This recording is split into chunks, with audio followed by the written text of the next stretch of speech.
We're joined today by Major Russ Cooper, founding member, board chair, president, and CEO of Canadian Citizens for Charter Rights and Freedoms, otherwise known as C3RF. Good day, Major. Good day. Glad to be with you, Robert. Yes, it's quite an honor because I know a little bit about your personal history, and I'm amazed at what you've accomplished in your life and what you're doing now. Now that you're retired, perhaps you can let our listeners know a little bit about yourself before we begin. No, it's well. Thanks for that.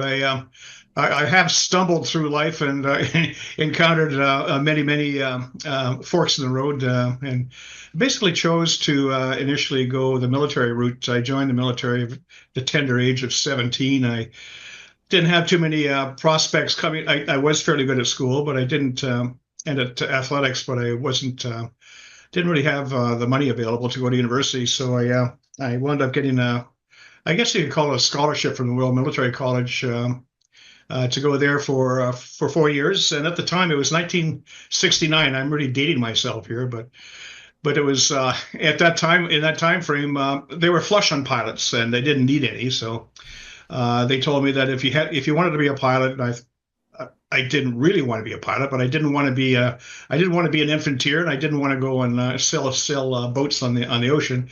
So I said I'll be a pilot, and well, they said, well, you've got to go to Royal Military College, and I said, okay, I'll go there. And then they said, well, if you go to Royal Military College, you have to take an engineering degree. So I took the engineering degree, even though I hated engineering, but I came out of it as a pilot, and from there on spent about I say it wasn't really a scholarship because I had to pay with 28 years of service in the Air Force. And that took me through pilot training. It took me basically into fighter operations. I have flown the CF-104, CF-18. CF-18 was my last military billet, and that was flying billet, 88 to 91. So I got wrapped up in the Persian Gulf War as the deputy commander for the fighting contingent, the fighting squadron that went in to execute Operation Desert Storm on behalf of Canada. And that's a very interesting experience. From there, I went into a ground job with the military into weapons procurement. I used my expertise in the Persian Gulf War to try to address some shortfalls we had in weaponeering. We didn't have any precision-guided weapons.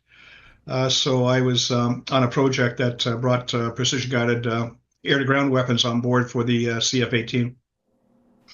That put me in I was about 45, and it was if I was going to stay as a lifer, it was time to make the decision to stay in the military or go elsewhere. I decided to pursue different paths. I left the military, wound up flying business jets, training business jet pilots for Bombardier, and then went to Air Canada.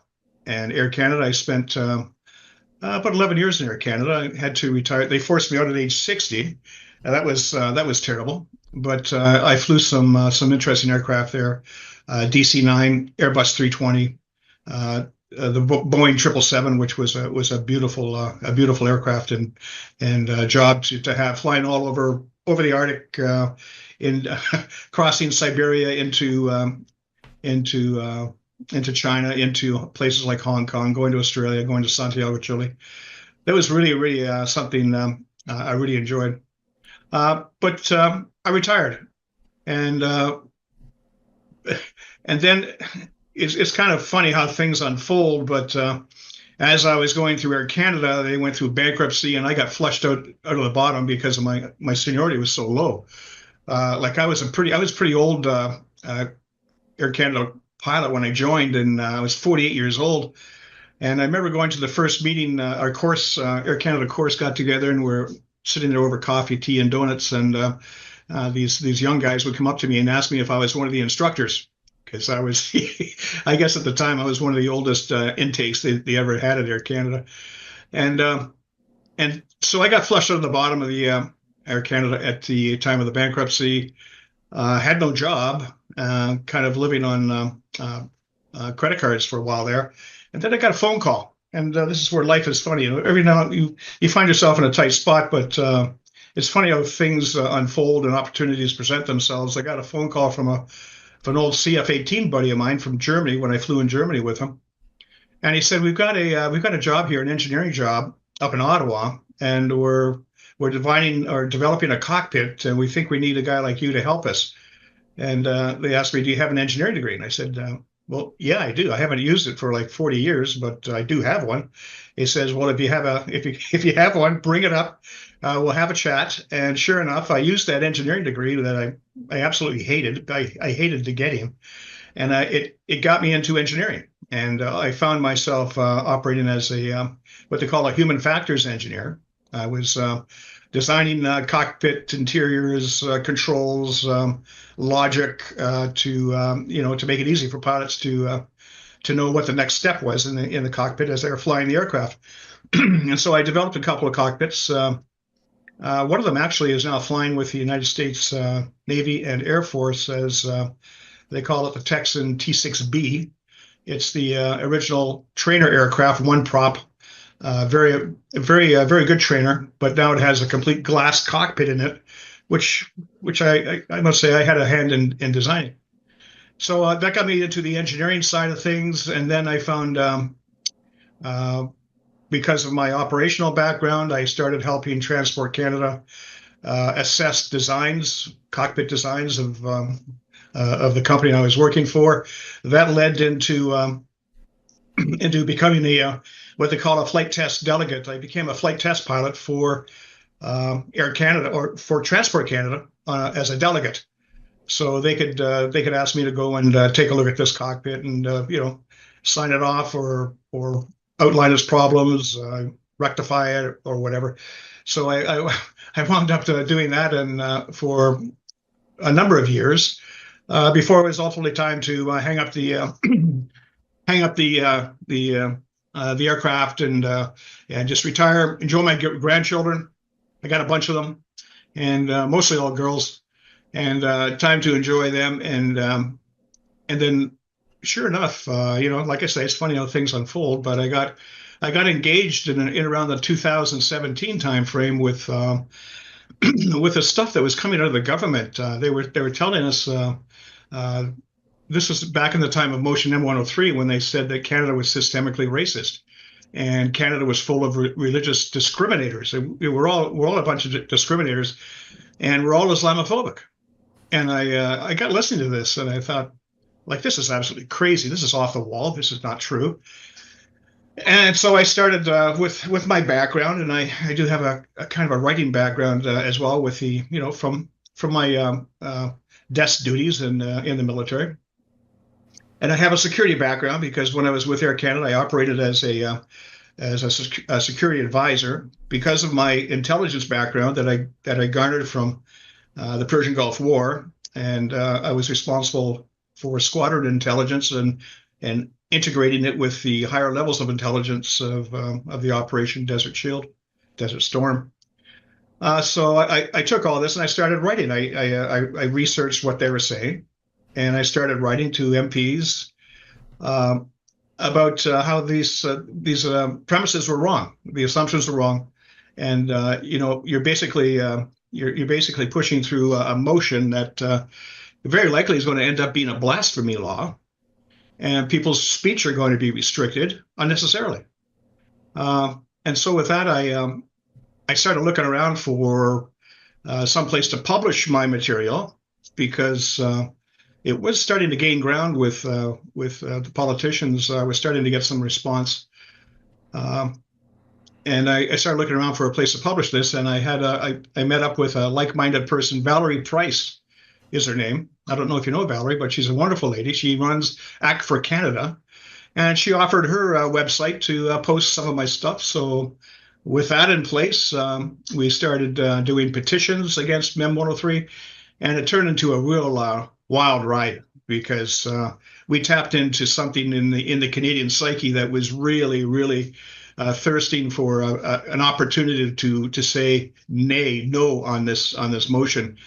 And at the end of the day, we had a petition, had tens of thousands of signatures, and Member of Parliament Trust, Brian Truss, I believe his name is, he reported on his Facebook page that 2 days before the vote on Motion M103, they had an unprecedented upwards of 900,000 emails coming into Parliament from regular, everyday Canadian citizens saying, we don't want this motion. It was some sort of a record or something. They'd never seen anything like it. But, and this really stuck in my craw, but knowing all this, they still pushed it through. They pushed the motion through, made it happen, foisted it upon Canada and Canadians, even though it was, in my opinion, in my considered opinion, it was cod swallop. All of it. It was cod swallop. That started me down this civil liberties path, where I said to myself, look, if they're doing this and they're pushing this kind of stuff through, what are they going to do next? And that's when we formed a bunch of us, Valerie Price and a few others, Irving Weisdorf, Madeline Weld, just to name a few, Dan Mail. We all formed what was called C3RF, Canadian Citizens for Charter Rights and Freedoms. We wanted to try to educate Canadians on their civil liberties, what they're entitled to, and what was going on, what was being taken away. So that's where we find ourselves now. That happened about, as I say, 2017 timeframe we formed, and it's been not looking in the rearview mirror ever since. It's always, this has become, I don't know how, but or why in Canada this should be the case, but this has become, I think, the most important issue before Canadians today is the loss of their civil liberties and their freedoms. And it's being taken away. And right now, these days, it's not even being under the covers. It's in your face now. They are taking our liberties away. They are proroguing government in critical time periods when parliamentarians should be sitting down discussing what is going on south of the border, for example. They're prorogued. They're locked out of the speaking chambers, and our voices are nowhere to be heard. It's all, the Liberal Party or the leader of the NDP or Premier Ford espousing how they're going to handle this. And quite frankly, they're going to drive us into the dirt with the way they're going on this. My opinion again, but that's where we find ourselves now. And so. From a guy that, was fully happy to, settle back, retire, enjoy my grandchildren, I'm probably working more now than I was ever. That's the way things go. Thank you for that introduction. It's absolutely amazing. And I have a number of topics I'd like to broach in this discussion. But first, let our listeners know that they can go to C3RF. The website is canadiancitizens.org. And from there, you can see a number of the people who are involved with C3RF and how you can get involved with them as well. By the way, I too have a pilot's license. I don't know if you know that or not. But my puttering around southwestern Ontario in a 152 doesn't compare to a 777 landing in Hong Kong. I can tell you that. I don't. Yeah, I have a little experience in 152s when. Was it 172s? And quite frankly, that was fairly challenging. Those things. They're fun because they're so analog. Yeah. And I didn't have any GPS stuff or anything like that. It's just analog, seat of your pants type of flying, which is so much fun. Okay, fellow aviators, excellent. So let's delve right into the Trump thing because it is so current and it is so important. Because I've been watching. Now, I cannot stomach Liberal Party leadership debates, so I didn't watch it. I only heard the scuttlebutt about it and that it was all about Trump. Yeah. Because what he has done, he plays fifth dimensional chess. So I don't know if it's luck or intentional, but what he has done is set himself up as a galvanizer now for all of the politicians in Canada to come out and use him as one of those other fears that they can rally around and say, look, we're going to go to war with Trump. Trump is the bad guy. The United States is the bad guy. Prior to that, of course, what would have the debate have been about? It wouldn't have been about anything, really, maybe about how racist Canadians are. Or Islamophobic, whatever that term means. It's an anti-concept. It doesn't mean anything. No. But Trump has come out with two things that people, forgive me if I get personal here, but Doug Ford is a buffoon. he's a thug and a buffoon. He really is. He's so low on the intellectual scale. It boggles the mind how Ontarians could have voted him in as premier. But that ad hominem aside, he's in good company with Pierre Poilievre, with Justin Trudeau, with Mark Carney, with Jagmeet Singh. All of these people are now lockstep against the tariffs, which, by the way, is a tax on Americans. People don't even realize that Americans will be paying more for Canadian products. Yes. And two is that offhand remark to Justin Trudeau, Governor Trudeau, about Canada becoming a 51st state, which it's just one of those Trumpisms, I think. Oh yeah, yeah. So we could talk about that. I think. Yeah. Okay. Yeah. Don't want to go into the 51st. I don't think it's such a Trumpism. I really don't think it's such a Trumpism. I think a great analysis, Robert, on you're saying it caught my attention. He galvanizes the opposition, and in doing that, what he does is he. I don't know if he does it on purpose, but he's showing us where the opposition is. He's okay. Who's the enemy? Who wants to take away American freedoms and rights? Well, you throw Trump in the mix, and he's a cat amongst the pigeons, and all of a sudden you can see where the pigeons they fly up, and there they are. There's the people that oppose our freedoms. There they are, right there, and he does that. He galvanizes. He's the heat sink. And he brings it all in, and I think it's so interesting that it's kind of a godsend that he was voted. He lost the 2020 vote because in that four-year time period from 2020 to 2024, the people, especially Americans, got a great chance to see exactly what they were facing with the Biden administration, with the censorship, with the underhanded funding of agencies that were actually giving money to illegals to illegally cross into, the whole U.S. aid thing, the money that was going out the door to support wars that were against the interests of the nation. All of this stuff happened in that 4-year period. And then when Trump came back in 2024, I think people were more than ready to get him into power to try to address just how far the country had fallen. So there he is. He's Trump. And when you talk about is he lucky or does he do this on purpose? I think there are too many things to be luck. There's either some divine intervention there, or he's as you say, a fifth dimensional chess player. But this is something really, really. There's a seismic shift happening in the world today, and I think what we're seeing is we're seeing the old. They call it the liberal rules-based international order is crumbling in front of us. And what you're seeing Trump. I think I can see him casting back to the old Monroe Doctrine, where he says the Western Hemisphere is ours. It's our. This is our playground, our sandbox. No one's going to step inside it unless we let them. And he's forming a fortress North America. He does see Canada as a player, as either a partner or a 51st state in this whole thing, because he needs, on behalf of American security, to be able to intercede, to operate in the Arctic and keep the Russians, keep the Chinese, keep his northern border safe and secure. He's doing the same thing in the south with the Panama Canal. He's doing the same thing in Greenland. When you look at him going to take over Greenland, he says that's another Arctic installation that helps him with that North American Monroe Doctrine theory of his. So I think he's making moves on the chessboard that people think, or this is stupid, or he's dumb. But no, these all have an end game and an end goal in mind. And we've published a couple of papers at C3RF. One by Captain Barry Sheehy, retired. He talks about Trump. This is not a bluff, he says.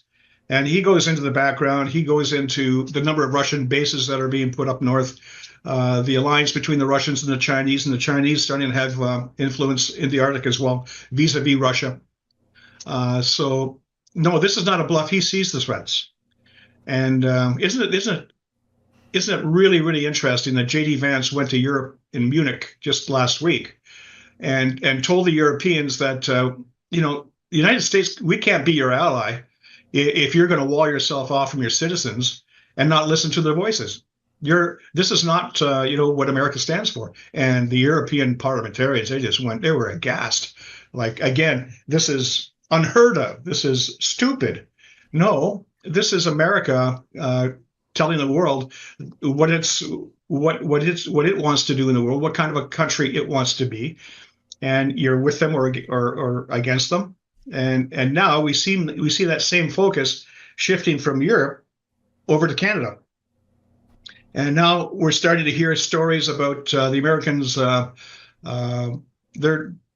They have a real problem with the amount of foreign interference in our politics, in our daily workings up here in Canada.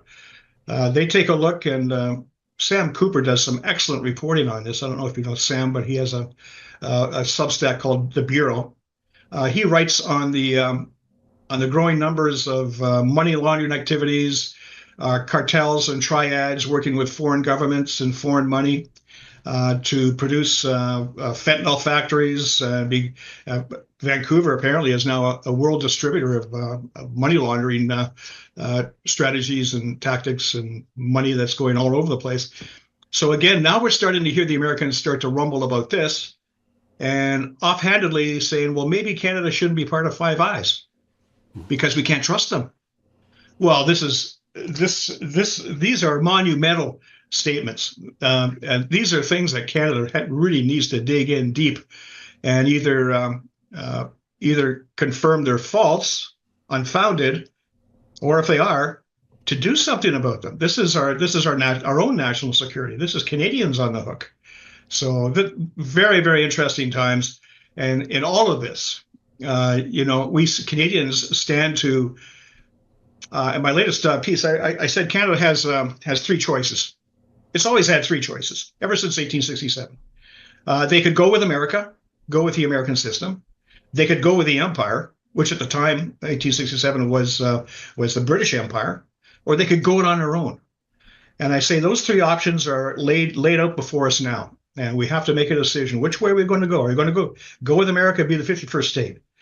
Go with the empire. The empire isn't the British Empire anymore, but it is this what they call the liberal rules-based order, international order that has become the new empire, that has basically taken over the West, taken over Europe, is now, I guess you could call it wokeism. You could call it post-nationalism, as Trudeau does. You can call it what you want, but it is an empire, and it sees itself with a cadre of leaders who are the lords, and they see the rest of us as vassals. Livestock is what I think they're aiming for when they look at 15-minute cities and all the rest of it.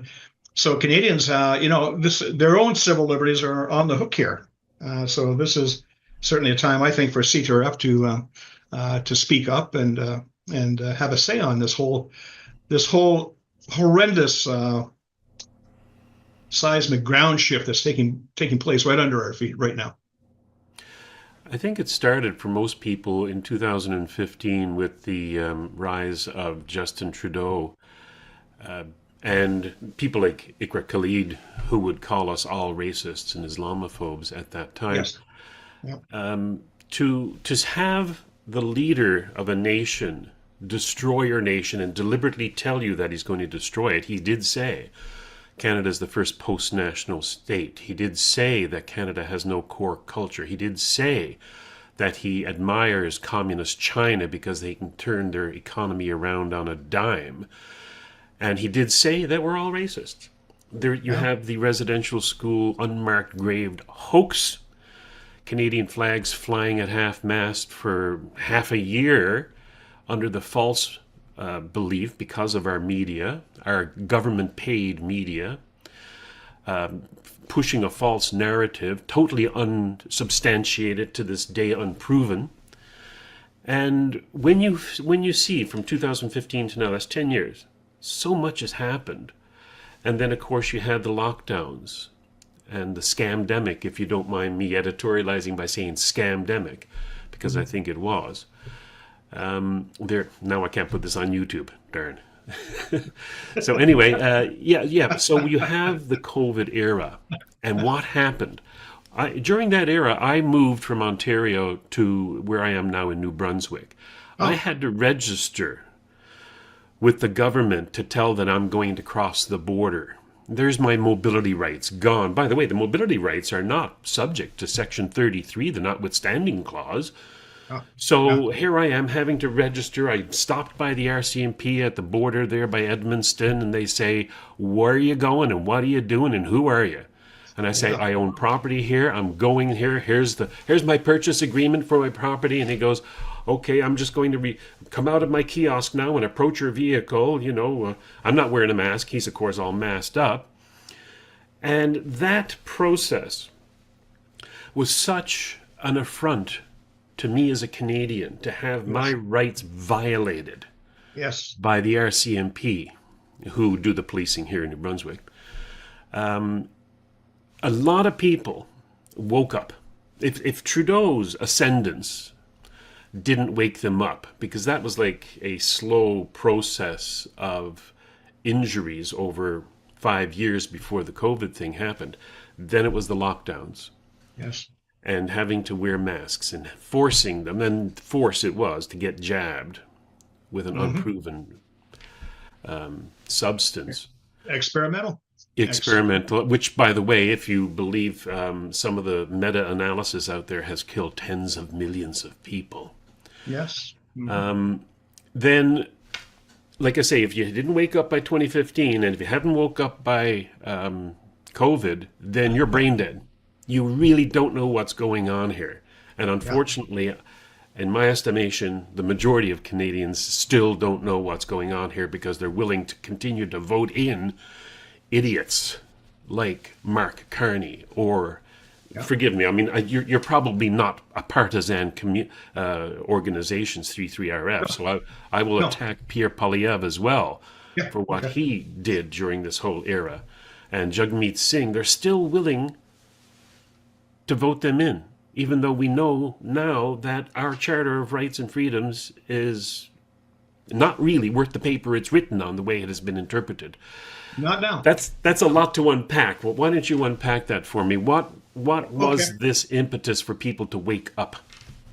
Before I do, you made an interesting analogy there. You said that, up front in 2015, all of a sudden we were a post-national state. We had no, I think the terminology was we had no mainstream values, no core identity, is what Trudeau said. So that, the past, it was gone. It was like we're starting over again at year zero, like as the Nazis did in Yeah, Germany. so what did you fight for? What did you fly your CF-18s for if it Exactly. wasn't for a Canadian identity? Well, now you're hitting a nerve because that is exactly why I became so perturbed with Motion M103.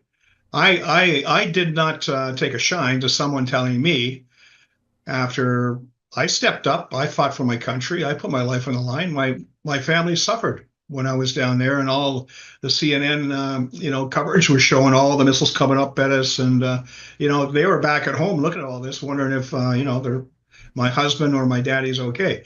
After all that, I come back and they tell me that me and my buddies are racist and me and my buddies are religious discriminators. We worked hand in hand with Muslim Air Force pilots, Muslim troops over there. We were fighting to free a Muslim state, and I'm the problem here. Well, just oh, it was just terrible.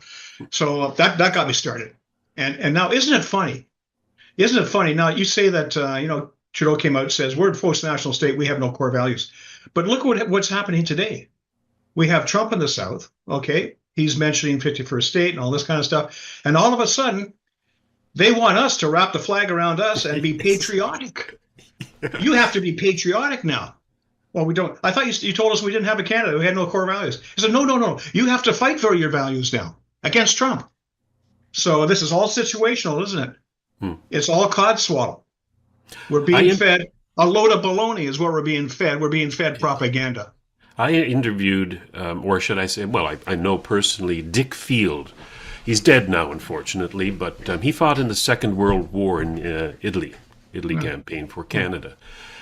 And he gave That a was a tough speech. one. Yeah, That and was a he tough gave a one. speech in London, Ontario, many years ago. Now you can still find it on our channel, both Rumble and YouTube. It was actually a book launching for Salim Mansur's book on multiculturalism. And Yeah, so Dick yeah, Field gets up there and he gave a little speech about what he did in World War II and why he fought. And he said, none of us fought for multiculturalism. It didn't yeah, exist. We fought for yeah, Canada. yeah. So to go from now, I imagine you're in your 70s. I don't want to have a guess, but I'm in my 60s. So you get a few years on me. You But young upstart. so we've seen over the decades such a dramatic shift in what we thought this country was about to the way it is today.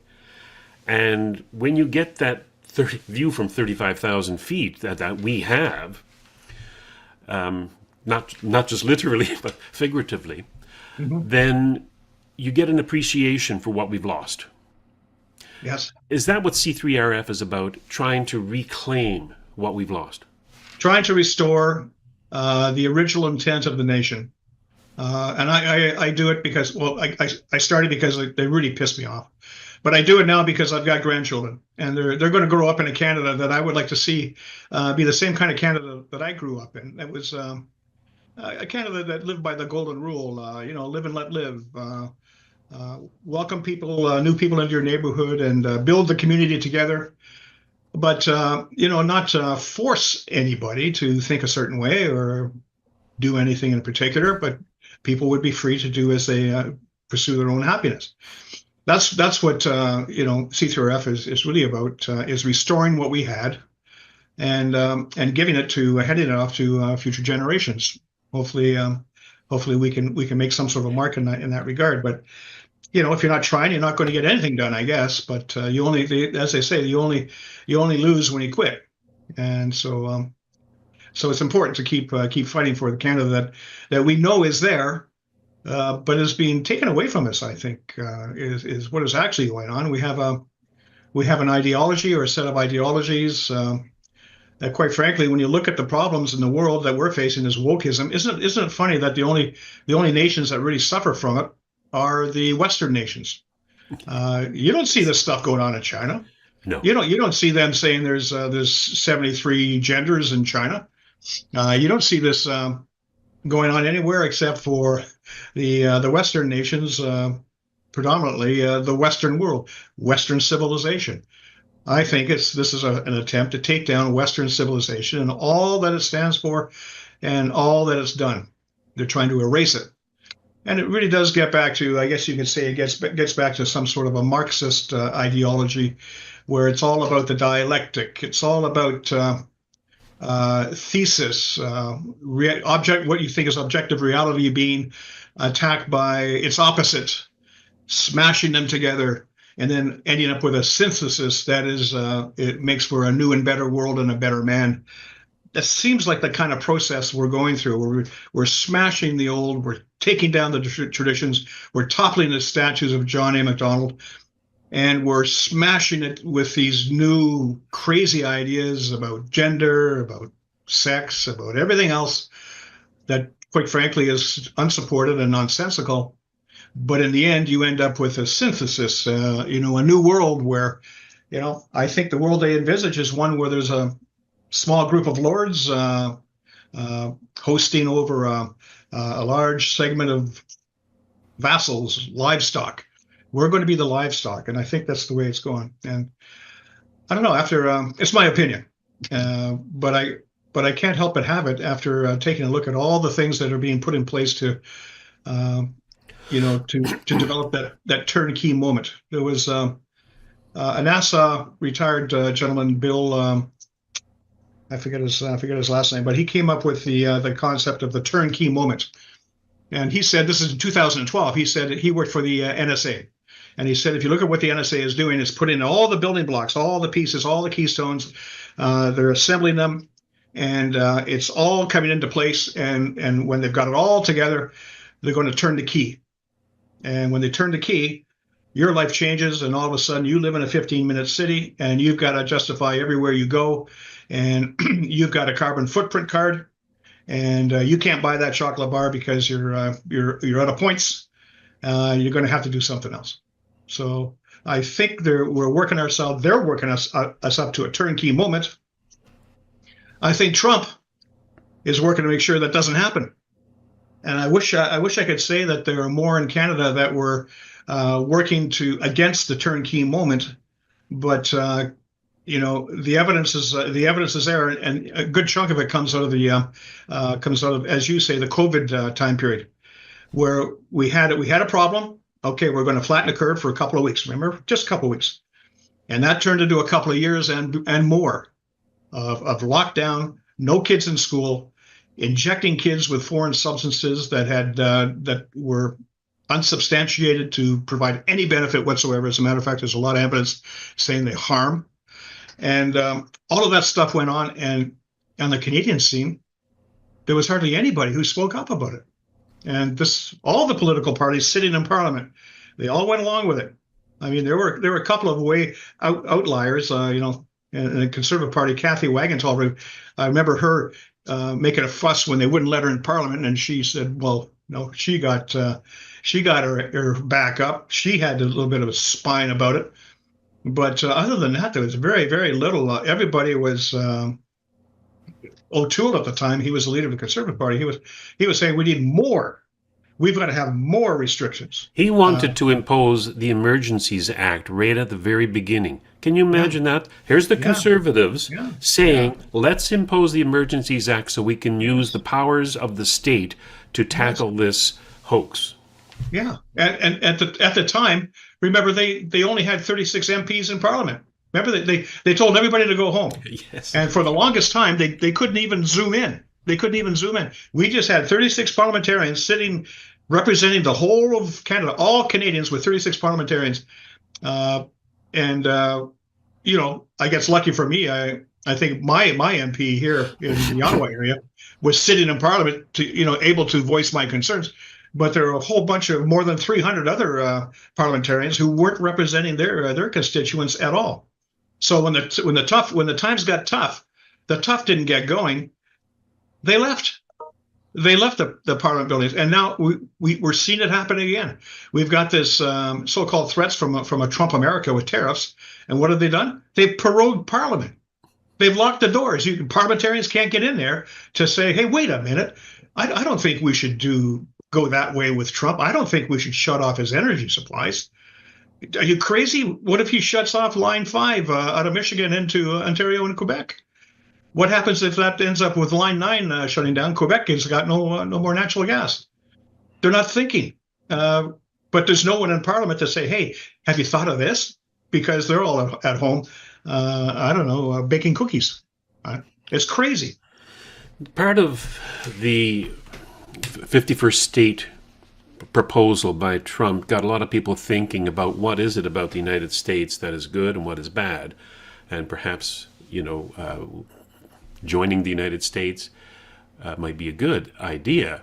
And of course, I'm thinking that about that too. Mind you, it wouldn't be a 51st state; it would be every single province joining as states, and then you'd have 2 senators from every one of those, and they'd all be on the left. They'd all be Democrat or Liberal.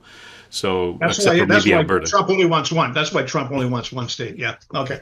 Yeah. So, but the thing is that once you start analyzing what is good about the states, and it is an exemplar of freedom in the world, the first written constitution, the first state to say "we the people," and that is the first thing that I would approach in my discussion with you today is the difference between an American Constitution, or even an Indian, by the way. Indian Constitution also says "we the people."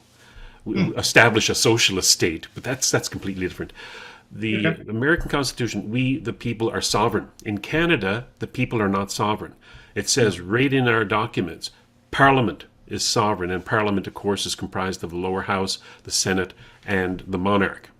Yes. So when you have this stumbling block of us being slaves without status, not sovereign, comparing that to the United States where the people are sovereign, boy, it sure does look tempting to say, like, maybe that's all we really need is to do Yeah. that. Yeah. Now, or a constitutional debate in Canada by saying, look, let's put in this little clause here that Salim Mansour, by the way, has come up with. Did a video about it with him, where all you have to do is saying that these rights are derived by the will of the people. Yes, I've seen That's that. it. Yeah. That's all you need. And Yeah. then all of a sudden, that mindset will Yes. come into the Canadian zeitgeist, and Yeah. we'll understand that Parliament is not sovereign. We're sovereign. What do Yeah. you think of that idea of constitutionally tinkering with our own documents to emulate the good things that Yeah. exist in the United States? I see the American Constitution. I have a lot of respect for it. It is genius. It truly is genius, and it was it was written by men in a day and age when they took the classical liberal thoughts and of thinkers at the time, Locke and Smith and others, and they put together a document that, for the first time ever, I think, recognized the authority of a power above and beyond man. And they put everything under, it's through in God we trust. We live as a nation under God, and that set up the whole thing. Where you taught what the Constitution does is it tosses it back to an ideology, to a belief system uh, based on the living God concept, a living God that cares for its people, a living God that people organize themselves under, and the whole premise there being that the people exist as individuals, and the American Constitution is all about the individual under God, forming a government, okay, under God, but as individuals, and it's all very much recognizes the value, the sanctity, the worth of the individual. And that's what makes it all work, because when you break everything down to individual rights, then all of the group stuff, the collective stuff, all of that becomes secondary, and it's the individual pursuing his own happiness that makes things work. And sure enough, it's people. If you let them loose to pursue their own happiness, they're going to encounter obstacles that they will overcome themselves, because people are pretty inventive and pretty innovative. They don't need the help of a government to sort them out like we do in Canada. If you look at all the Ontario election campaign, it's all about, all the leaders are running around saying, we're going to make life easier for you. We're going to give you money to do this. We're going to give you cradle to grave. But why? It doesn't work, because the government can never do that as efficiently, as effectively as the individual can do for himself. Now, the Canadian instance, okay, now you talk about switching up the Canadian Constitution. Before I get into that, if you go the American route, just to say we want to become the 51st state. I've taken a look at this, and what you have to do is you have to petition to become a territory. And with that petition, Canada will have to come up with a constitution that lines up with the American Constitution. So we'll have to go through that process, and then you'll have to present it to the Senate and the Congress, and Senate needs to approve. It basically becomes a treaty of cessation. Basically, the Senate has to approve it by 2/3 vote, because it's a treaty. Then it goes to the Congress. They have to ratify it. So after all this time, then it goes to the president. He signs it off, and you become a territory. Now you can petition to become a state. And now Puerto Rico has been doing this for decades and decades and decades, and they're still not a state. So does Canada really want to go down this route where it becomes the 51st state, and decades later, they still aren't a state? They've basically lost their political power, because it's all been signed over to the government of the United States, and they're sitting there as a 51st state with twiddling their thumbs. I don't think that's a way to go. I think, my personal opinion is, we have to take what we have and work with it. There was a time when our system did work. There was a time when the intent was respected. the intent behind the charter was respected, and we did have our freedoms, and they were protected. So, can we get back to a place where the intent is reestablished? And you say that Salim came up with an idea. Well, we're going to put in accordance with the will of the people, and that's going to focus attention on the true intent. I think, in talking with Brian Peckford, that the intent, I think, is already there. I think the intent of the whole Charter and the Constitution is there in the preamble, and the preamble says that Canada is a nation that is founded upon the principles of the supremacy of God and the rule of law. Well, right there, right in that preamble, which is supposed to set out the guidelines for the development of the rest of the charter that comes after it. Okay, these are the fences, these are the guide rails. So if the charter is saying up front that we're a nation that respects the principle of the supremacy of God, basically what you have is we the people under a God that we trust. Basically, in Canada, we have, if you look at that preamble, we have what the Americans have. It's just that we've thrown that preamble away. Canadians haven't thrown it away. Our judges have thrown it away, and our politicians let them throw it away. There was a judge in BC who, when the preamble came up in a court case, she was the Supreme Court of BC. I forget her name, but she said the preamble and the supremacy under the supremacy of God clause was a dead letter, and from that point on, it's not even a consideration anymore. But really, it's the most critical portion of the charter is that preamble, because it tells us that the intent is to operate under a belief system, a higher authority that respects the individual, wants the individual to succeed, and is so valuable that this individual has fundamental rights, and the fundamental rights come out in Section 2. So there you have the preamble, and you have Section 2. You put those together, dump everything else, and basically you have something that's very close to the American Constitution. So how can we change things so that this observation, this reality, this truth, and it is truth, because Brian Peckford, he was a framer of the charter. He said that was our intent, and he's still alive, and he's still saying it. So it is true. We owe a debt of gratitude to Brian Peckford for standing up when he did during the COVID era and speaking his mind and telling people what the intent was during the constitutional discussions. Now, I remember Brian Peckford because at that time, when he was Premier of Newfoundland, I was a Newfoundlander and I was living there. So I know his government quite well. Yeah. But I found it odd that, first of all, he hasn't put this in memoirs or writings, much like the Federalist Papers in the United States are referred to quite often. He did write a book yes. about the charter days and the drafting of the charter. He put that all down in print. Someday the sun will shine and have not will be no more. Yes, I have a copy of it. Yeah, but it's not so much a book about the decisions that went on in that, and to the explicitness that he later said during the COVID.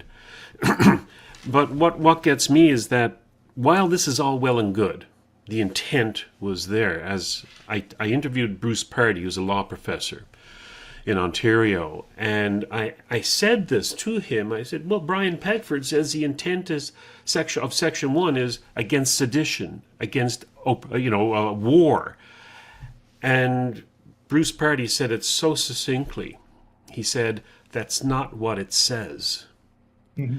And if you're a lawyer, and if you're in court, and you're trying to make a case using Section 1, which says you basically have these rights which are, demonstrable in a free and democratic society, very nebulous terms, free, democratic society, reasonable, yeah. Mm-hmm. Yeah, then reasonably demonstrable as well. That's probably the most important part. Then, as a lawyer, what Brian Peckford says later on, decades later on, 40, 50 years later on, about what they meant is irrelevant. Mm. It's what it says. And Section 1 basically says you've got no rights unless we decide that you do. Because we're the arbiters of democracy. We're the parliament. Right. We decide.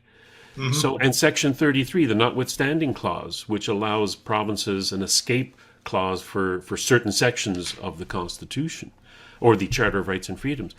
So, while we owe a debt of gratitude to Mr. Peckford, it's insufficient. This document, the Charter of Rights and Freedoms, is insufficient. When you hold it up against the amendments to the United States Constitution, First Amendment, Second Amendment especially, the right to talk and the right to fight for your rights, Yep. we don't have anything like that. No. It says freedom of speech and the press, but under Section 1, that's been curtailed. Hate speech laws, M103. Oh, yeah. We don't have the rights that the United States does. So I'll go back to what I was talking about before. The three things that I liked about the States: we the people, 1A and 2A. Freedom of speech, right to bear arms. We don't have those things. Mm-hmm. So based on that alone, I wouldn't mind being taken over by the States, though I think that we can do better than they've done it. I think we should look at our own house, put it in order, and learn from them. I'm with you. I'm with you totally on that. Putting our own house in order, taking what we have, and making it what we want. And I think one of the things that needs to be done is the people in Canada have to have more of a say, and just who is interpreting the charter, just who is ruling on over us on behalf of the charter. And what we find now in Canada is we have this system where political parties have come to have far too powerful say in the dealings and the day-to-day dealings of our governance system. We have Brian Peckford. He put forward what he calls his Magna Carta for Canada, and he has a list of things that need to be done or changes that need to be put in place, basically to give the citizen the voice he deserves in his halls of political power or judicial power or whatever. And he talks about having the party system come under a microscope. Like every year they're going to have to submit audits on their finances and and detail where the money's coming from and where it's going. He talks about changing the way that judges are selected, and he talks about changing the powers of the prime minister to basically a prime minister in Canada, especially with a majority government. He is basically a dictator. He makes all the appointments. He pushes the appointments to the governor general, but he appoints all the senators. He appoints all the judges at the federal level. He even appoints the governor general. I mean, it's just that if you just homed in on that set of powers, there's a lot you could do right there to get rid of this evolving dictatorship that Canada is becoming. I mean, it's become so bad. It's become so bad in Canada. You can have a prorogue parliament, and you can still have a prime minister running around giving $5 billion to Ukraine. What else has he done? He's making all these decisions as he's walking out the door, with a prorogued parliament, and no one to say to oppose or debate him. I mean, this is dictatorship. He stacked the Senate again, which is something I have against Stephen Harper. When he left office, he left something like 30 seats in the Senate empty. What an idiot! Excuse me, but what an idiot! You have Trudeau. He's on the way out. What does he do? He stacks the Senate with the sycophants.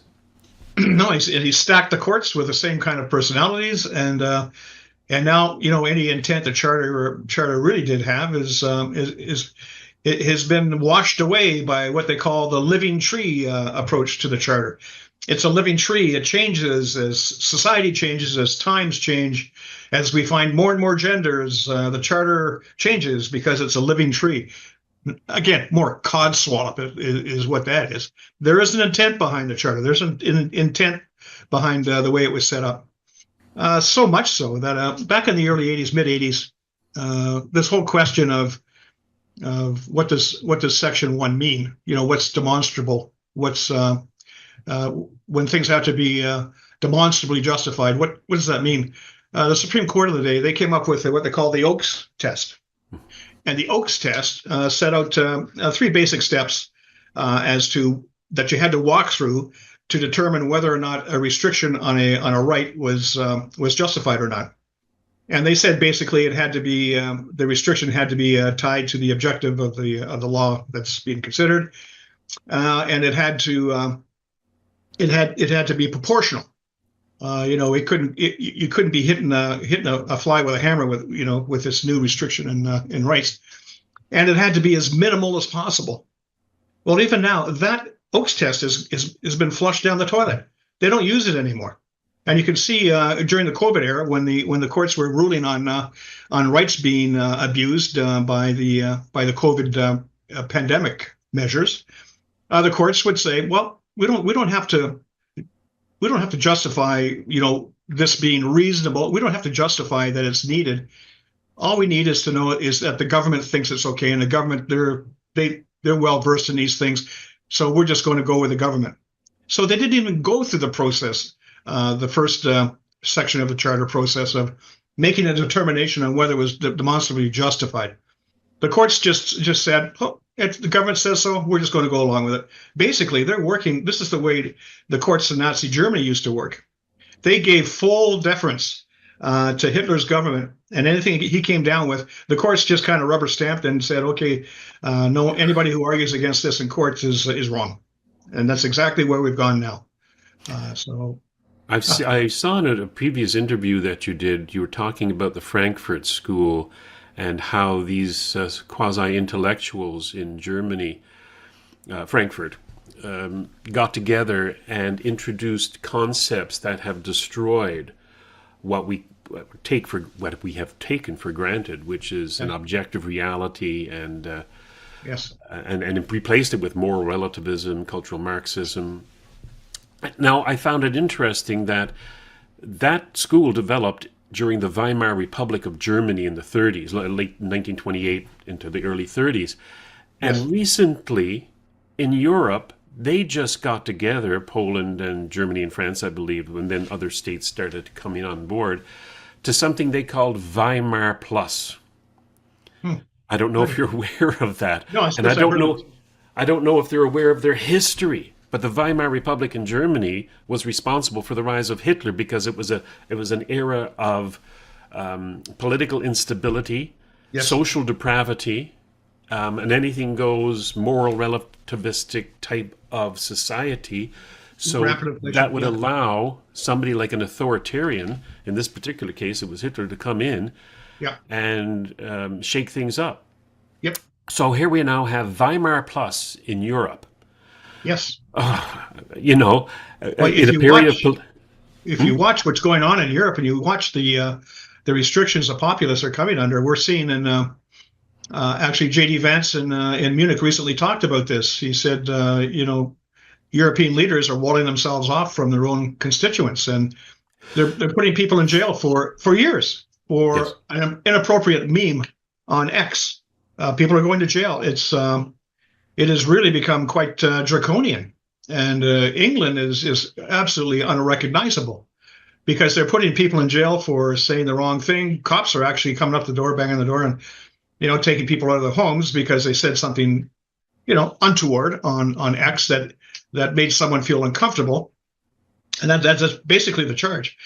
And they're hoisting them off the jail. Meanwhile, we've got people running around downtown Europe, stabbing, clubbing, bombing. Sweden, almost every day now, there's a bomb goes off in Sweden.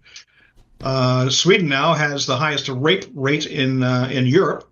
I mean, rape was unheard of in Sweden 20 years ago.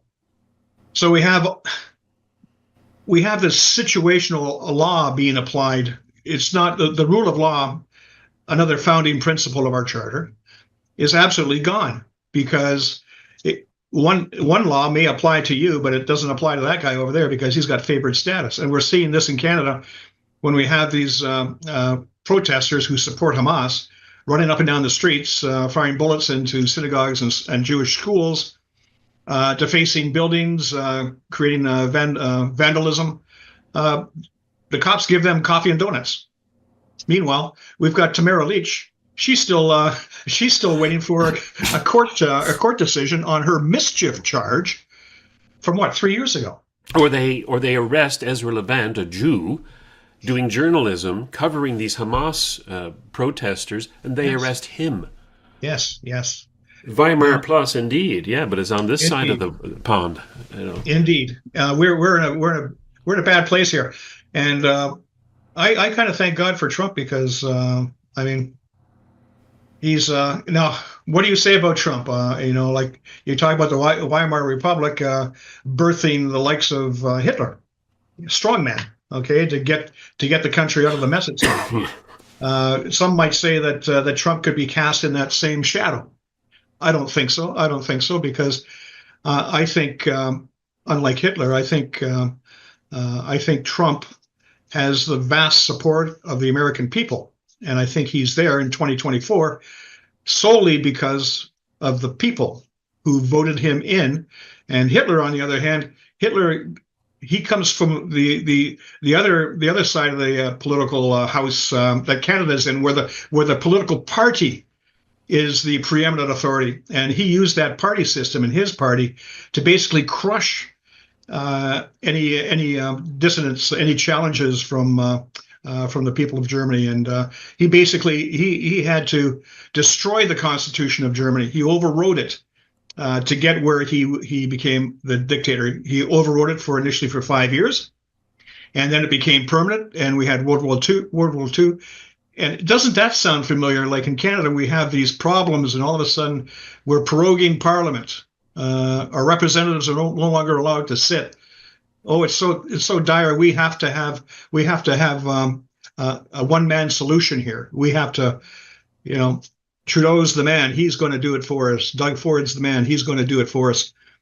That is not the Trump experience. Trump is the people speaking, and Hitler and the other chaps are the party or the individual speaking to crush the people below.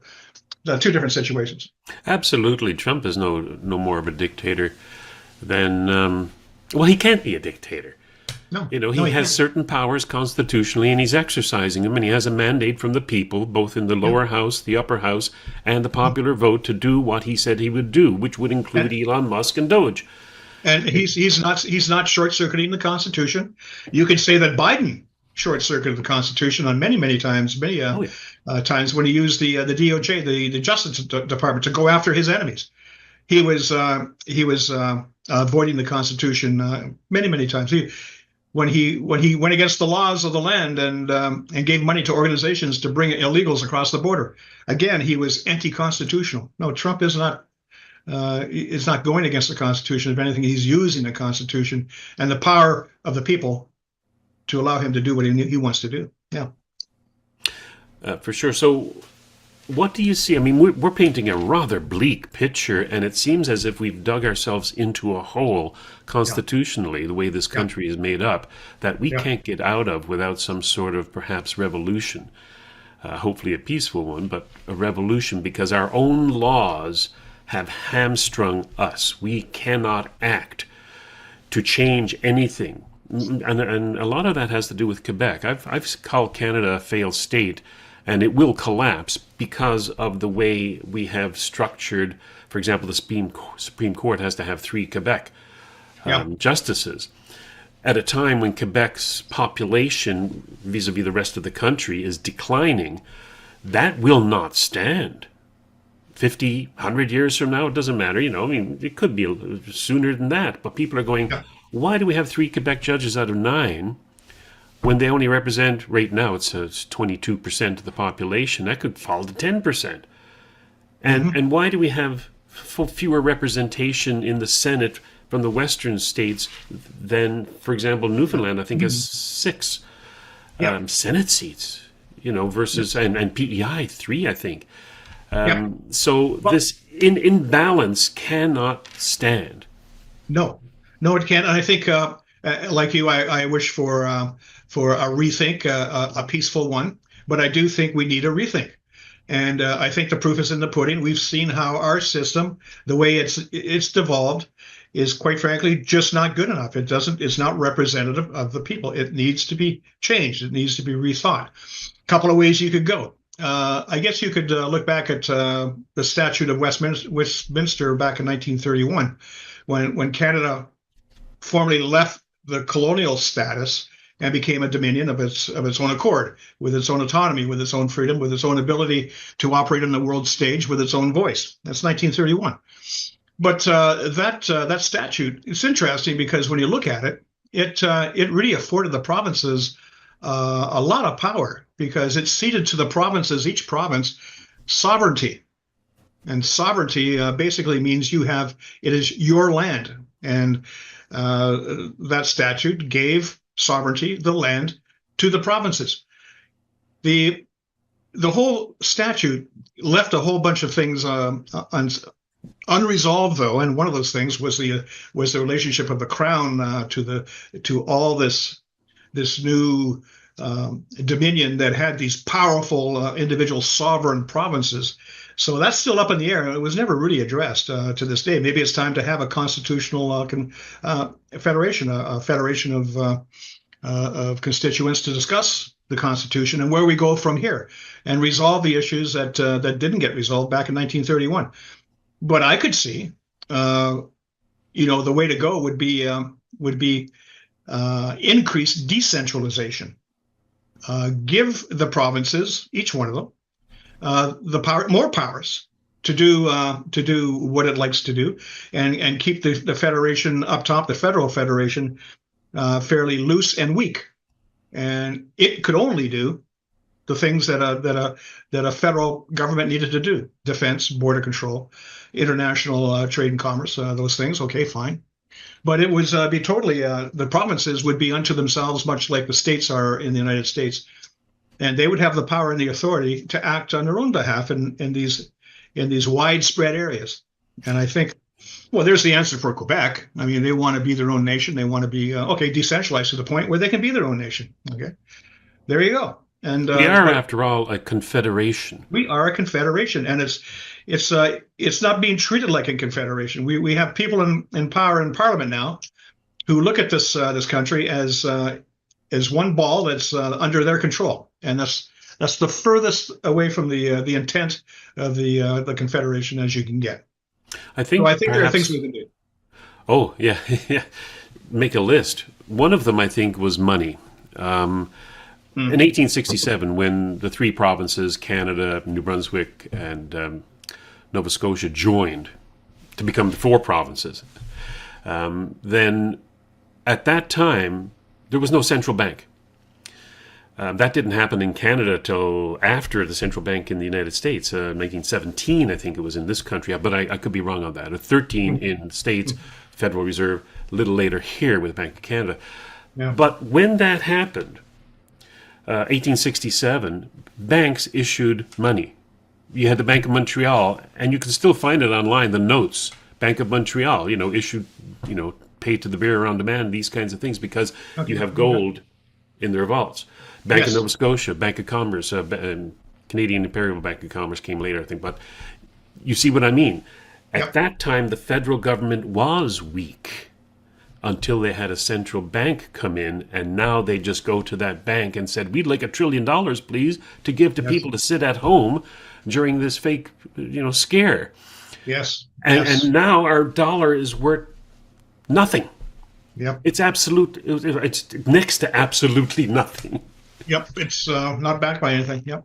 No, so I mean, that's an issue. I don't know that you've ever tackled that with C3RF, but the ability for our federal government to just go and take credit or receive credit from the Bank of Canada, why are we paying taxes if that's what they can do? Yeah, exactly. At C3RF, we look at the economy as a component part of a free nation. To be free, you have to have an economy that allows people to do what they want. And you have to have, we have a market-based economy, a free market that allows, prices to be determined by supply and demand, and there's a rationale or a reason, a person-based reason behind the way the economy works. But now with these central banks, having the power to just print money, you kind of wash all of that away. All of the the controls that are put in place by just having people who can, with putting their hand inside the economy to do something, are actually affecting things like prices and stuff like that.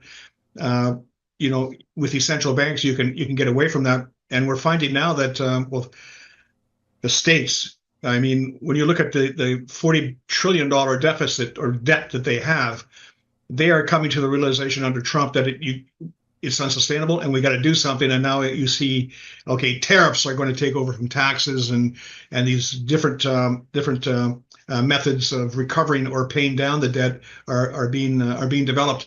Canada is in exactly the same boat. As a matter of fact, back in 1994, I don't know if you remember it, we had a currency crisis when the bonds, we had so much debt on board in 1994 that when we put our bonds in the market to be picked up by buyers, no one initially was buying.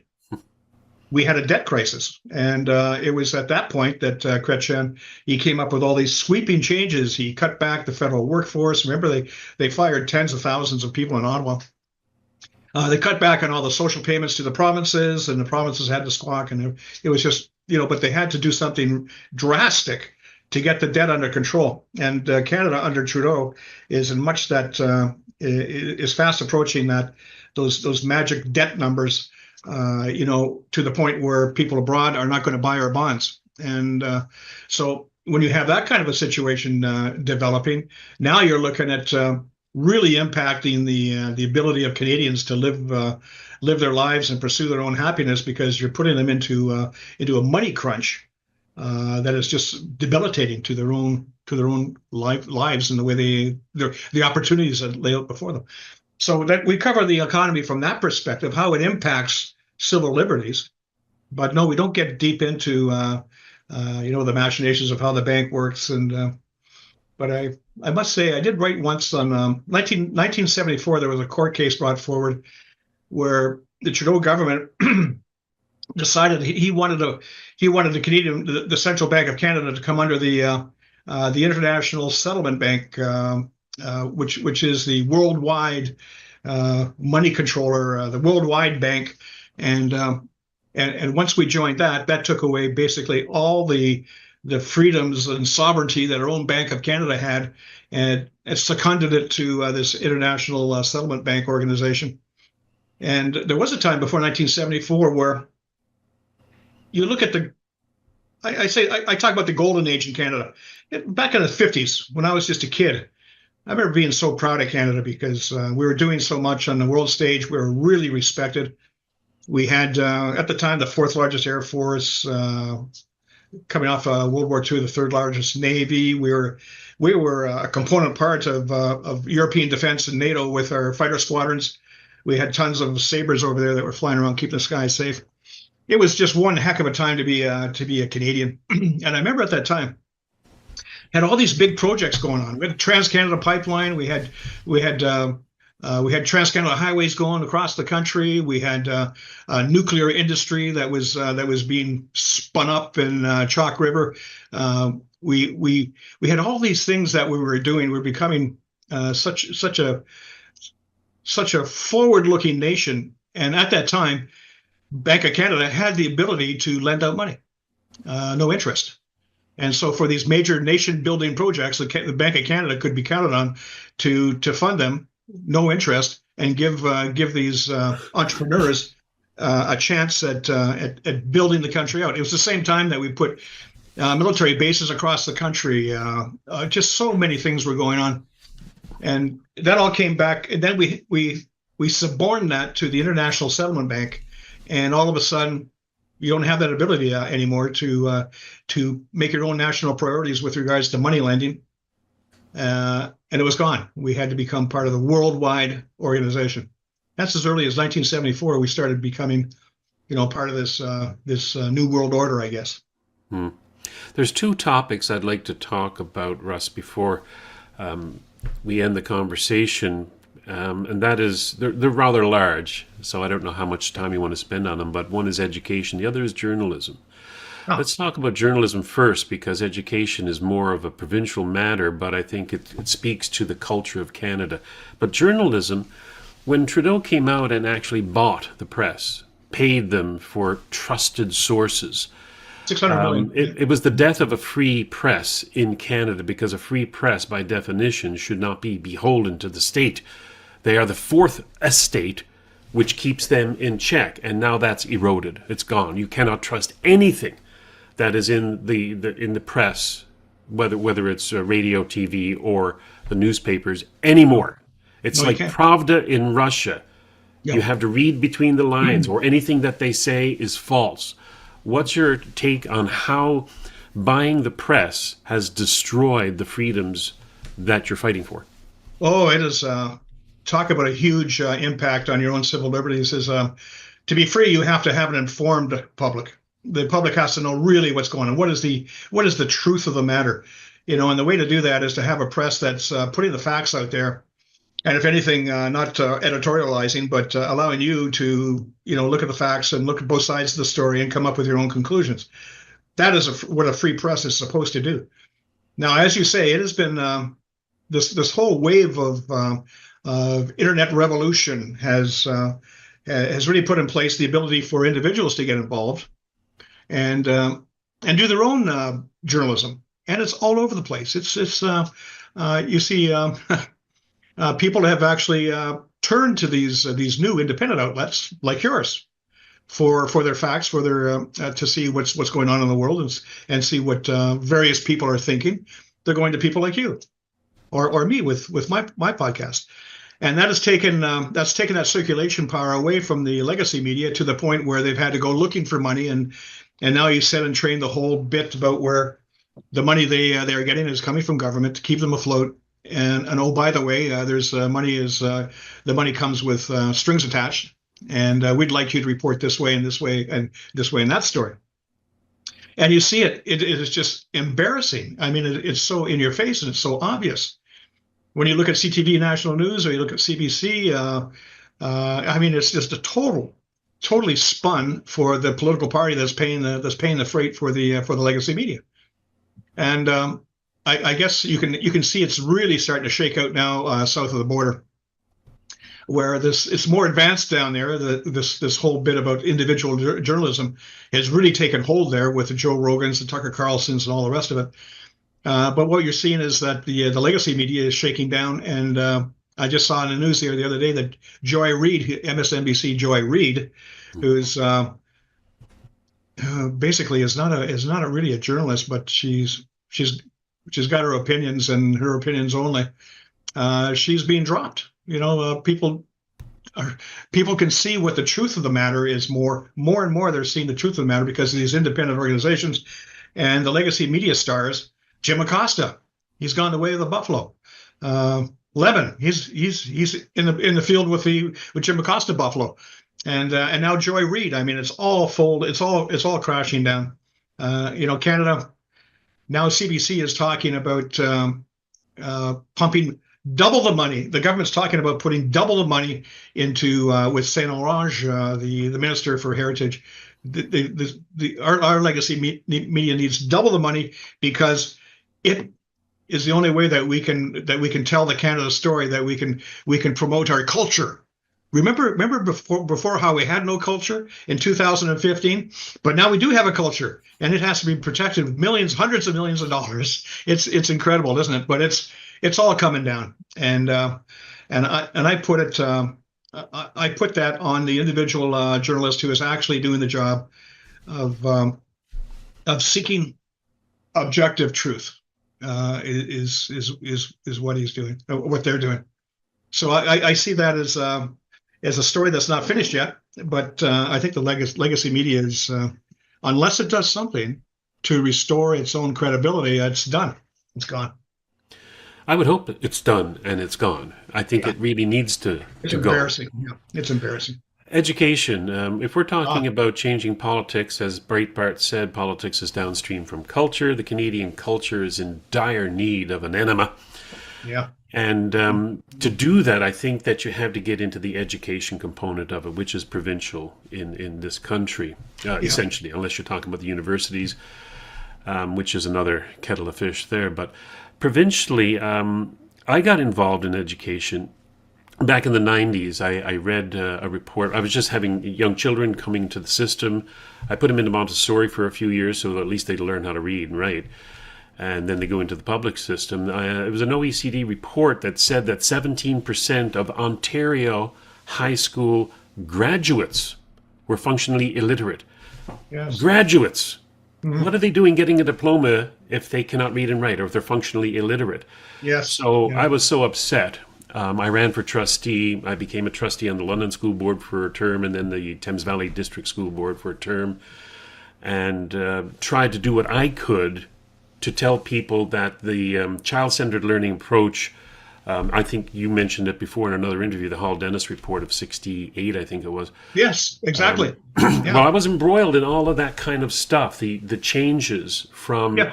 education, phonics, which is the only proven method to teach somebody how to read English and read and write English, to the child-centered approach, which was a dismal failure. Look, say, back in the 70s, and Oh, then terrible.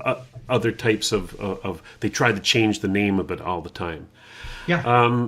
Philosophically incorrect. It was absolutely Yeah. philosophically incorrect. And if you go back into the research with John and Yetta Goodman of Arizona, I don't know, getting a little esoteric here, but there was corruption involved. There's philosophic errors involved, and as a result, you have 17% of Ontario graduates illiterate.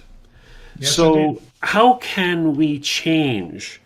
What's necessary? Now we have drag queen story time Yes. versus an age and an era where when I was going to school, I was taught by Christian brothers and Jesuit priests in Newfoundland.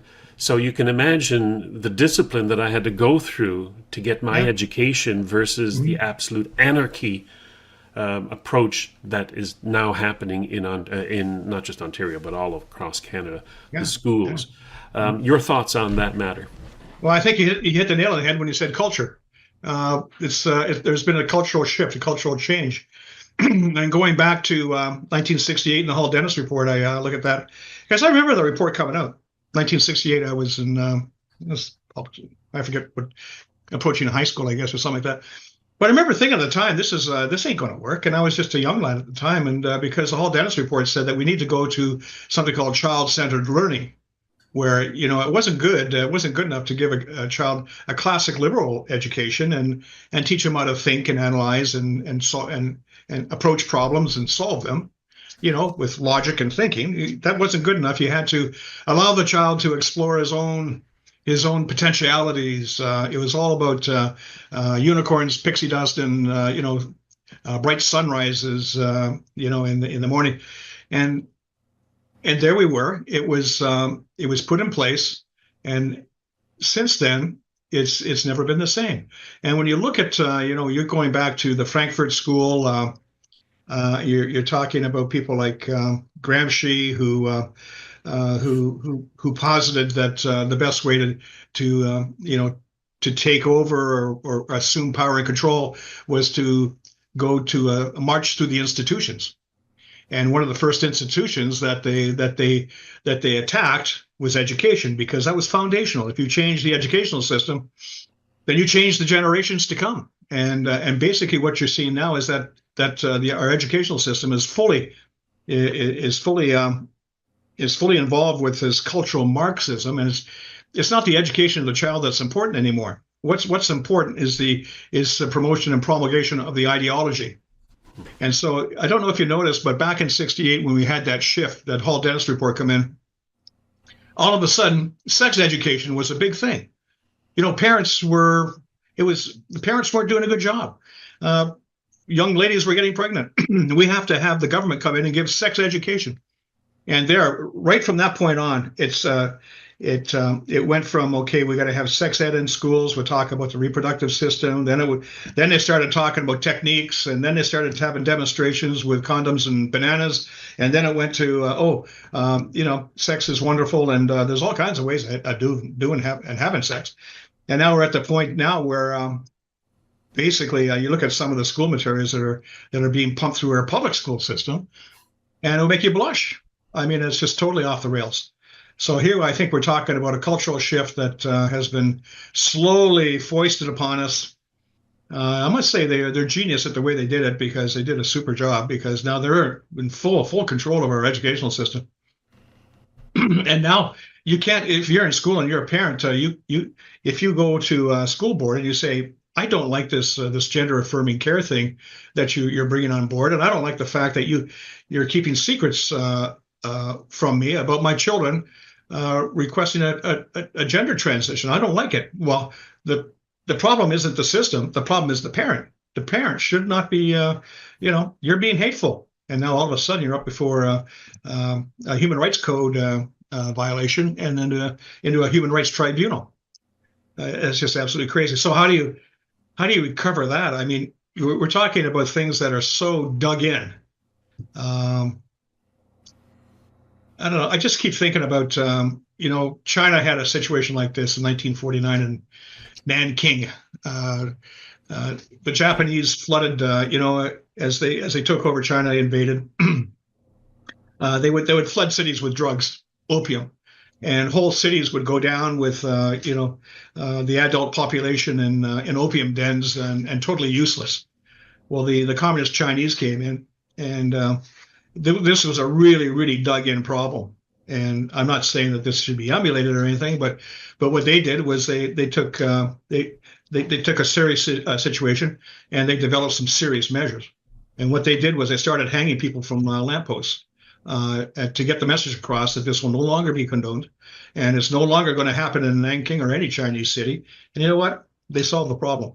And now, isn't it odd? But now China's flooding Canada with all kinds of fentanyl and everything, and now we've got the problem. But very interesting. I noticed that when Doug Ford came out against the tariffs by President Trump, that he obviously did not read the executive order. This is a bit of an aside because I read the executive order that Trump came out and says these are the tariffs that we're going to impose upon Canada. And it says there's one out, and that is that you talk to us, you engage with us about ways to stop the fentanyl crossing Yes. the border. That was Yes. the out. That was the condition. We won't impose these tariffs if you do this. So I would suggest that Doug Ford or anybody else who pretends to be a leader in this country read the bloody order. But I think what he's counting on is that people are not reading those orders. They're going to be listening to the CBC, CTV, and Global News and the National Post and the Toronto Star for their information, and they won't print the executive order. No. You have to go online to get it. No. What does this tell us? I mean, Robert, what this tells us is that they don't want to go there. They don't want to address the fentanyl problem. There's something in it that is keeping them from doing that, and they've got the full weight and support of the legacy media to make sure that this information doesn't come to light. This really becomes suspicious. Wasn't there, I think it was a Senate committee or something about that, the RCMP were there, and they asked the RCMP how many fentanyl gangs, organizations there were in the country. Yes. You know the number?